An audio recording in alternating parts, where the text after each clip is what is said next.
Chegou então essa manifestação do ministro Alexandre de Moraes. Tenho aqui Isabel Mega de volta para a gente tratar desse assunto. Isabel, a manifestação do ministro faz sentido dentro do seu contexto.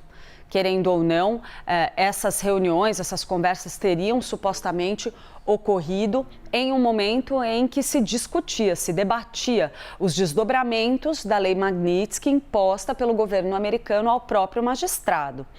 Agora, as informações reveladas pelo jornal O Globo apontam que o caso do Banco Master teria sido tratado em várias conversas. Toma por base aí relatos de diversas fontes. Então, a gente tem agora esse contraponto. Alexandre de Moraes insiste, não houve discussão sobre o Banco Master, porque ele diz que foi debatido exclusivamente o impacto da lei Magnitsky.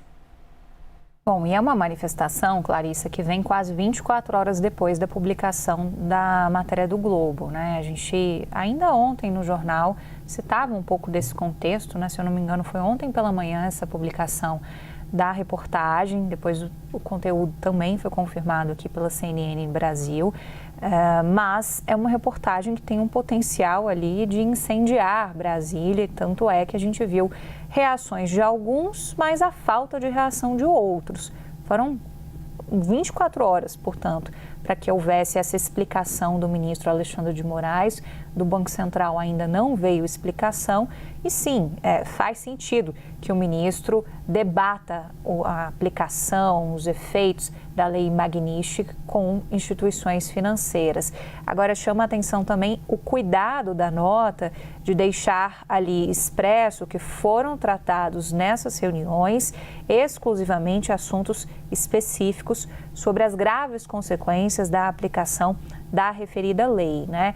A própria reportagem do jornal O Globo cita outro tipo de discussão, né? Uma discussão que abraçaria ali interesses diretos do escritório da esposa do ministro Alexandre de Moraes nessa relação que tem de vínculo com a defesa do Daniel Worcaro.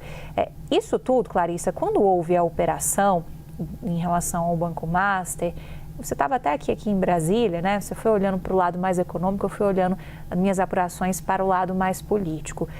Todos os políticos que a gente conversava lá naquele dia falavam, olha, isso aí Brasília teme. É o que a gente acabou de ouvir na fala do Alessandro Vieira também.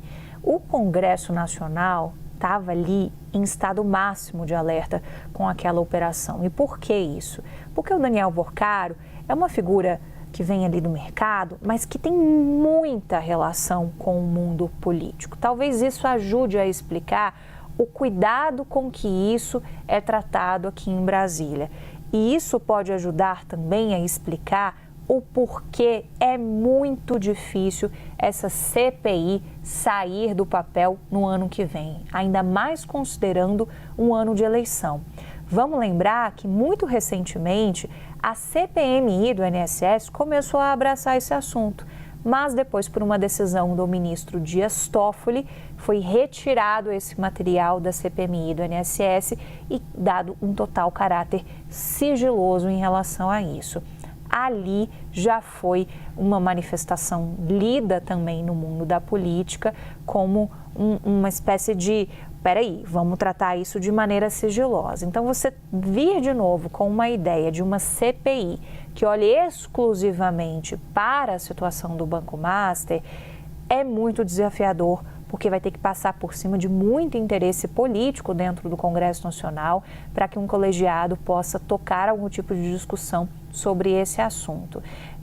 Do outro lado, a gente tem uma exploração que a oposição já faz, mas até acho que recatada, viu, Clarice? Eu esperava mais exposição em relação a isso, mas que a oposição vai puxando o fio do impeachment, que é outra pauta que não tem muita chance de ser votada, tanto é que tem um monte de pedido de impeachment contra o ministro Alexandre de Moraes e nenhuma decisão se arquiva, se dá continuidade, não tem histórico no Brasil de você tocar um pedido desse tipo. Então é aquele caso que tem um alerta máximo de cuidado e que desperta uma outra camada aqui só para pincelar no ar, que é aquela questão também do Código de conduta que está sendo debatido pelo ministro Luiz Edson Fachin, mas que encontra uma resistência dentro do próprio Supremo Tribunal Federal. Isso ficou muito claro também em um encontro do ministro Gilmar Mendes ontem aqui em Brasília com jornalistas, em que ele deu algumas pontuações sobre esse assunto. Clarissa.